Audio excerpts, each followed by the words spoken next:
Stuart Barnes slams England's surrender in historic Six Nations defeat to Italy. Former England fly half and outspoken pundit Stuart Barnes has delivered a scathing assessment of England's shock defeat to Italy national rugby union team in the Six Nations Championship, describing the final moments of the match as tantamount to surrender. The loss marked a historic moment in the tournament, as the England national rugby union team fell 23-18 to the Azzurri in Rome, their first ever defeat to Italy in the competition. The result sent shockwaves through English rugby and left Steve Borthwick's side languishing in fifth place in the Six Nations standings. For Barnes, however, it was not simply the defeat itself that was troubling.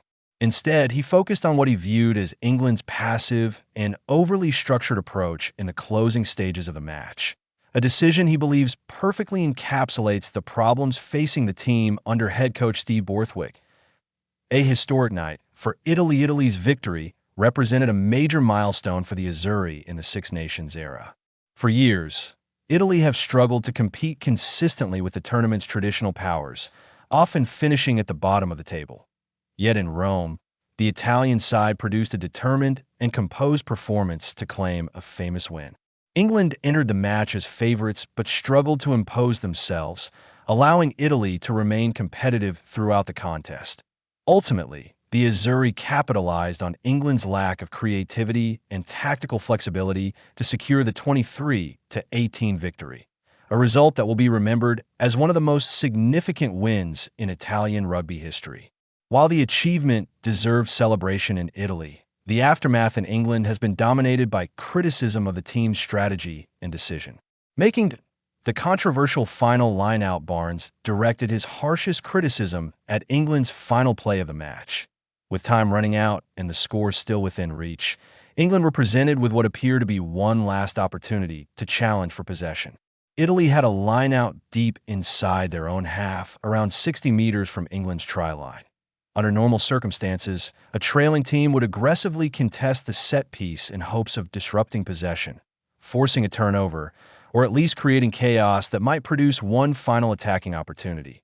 Instead, England chose not to contest the lineout.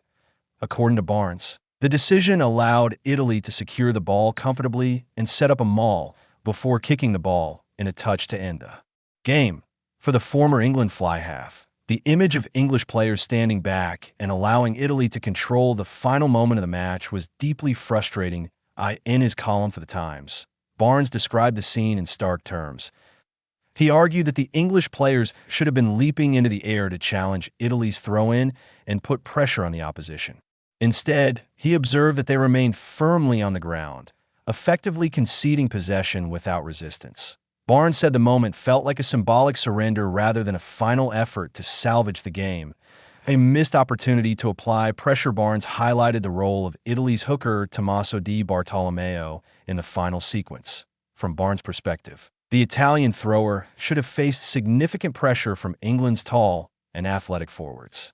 Contesting lineouts is a core part of modern rugby strategy, particularly in high-stakes moments when a team needs to regain possession. Instead of challenging the throw, however, England chose to set up defensively and prepare to counter the Italian driving maul. For Barnes, this was a baffling tactical decision. He questioned why England would voluntarily give Italy clean possession in a situation where any disruption might have provided a final opportunity to attack. Throughout the night after the game, Barnes said he repeatedly returned to the same question: why did England approach the moment so passively? To him, the answer reflected deeper issues within the team's tactical structure. Criticism of England's tactical approach. Barnes has long been critical of the style of play implemented by head coach Steve Borthwick, and the defeat to Italy reinforced many of his concerns. According to Barnes, England's current system places excessive emphasis on rigid structures and predetermined game plans. While structured systems are essential in professional rugby, Barnes believes England have taken the concept too far, creating an environment where players feel unable to make instinctive decisions during the game. In his analysis, Barnes argued that England's players appeared locked into a pre-programmed strategy rather than reacting to what was unfolding on the field.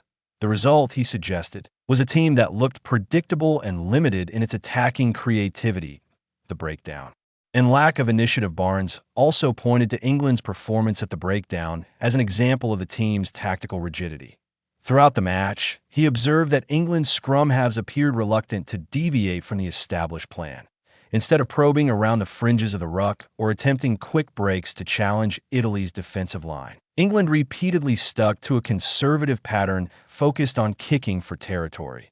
Barnes noted that there was only one occasion during the match when England's scrum half made a break from the base of the ruck. That moment came when Jack van Poortvliet attempted a more adventurous move, darting around the fringes and drawing Italian defenders toward him. The play briefly opened up space for England lock Ollie Chesham, who surged through a gap that had not been visible earlier in the game. For Barnes, this sequence demonstrated the potential benefits of playing with greater spontaneity. However, he also pointed out that such moments were rare because England's players appeared constrained by a single, inflexible strategy, the kick and territory philosophy. England's tactical approach has often centered on a strategy built around kicking and territorial control. Fly half George Ford previously explained the reasoning behind the plan, arguing that controlling territory and forcing opponents to play from deep positions can be an effective way to win test matches. While Barnes acknowledged that such a strategy can be valuable, he argued that it should never be the team's only option. Rugby, he suggested, requires adaptability, that a successful team must be able to switch between different game plans depending on the flow of the match. In Barnes' view, England's insistence on sticking to the same tactical blueprint throughout the game made them predictable and easier for Italy to defend.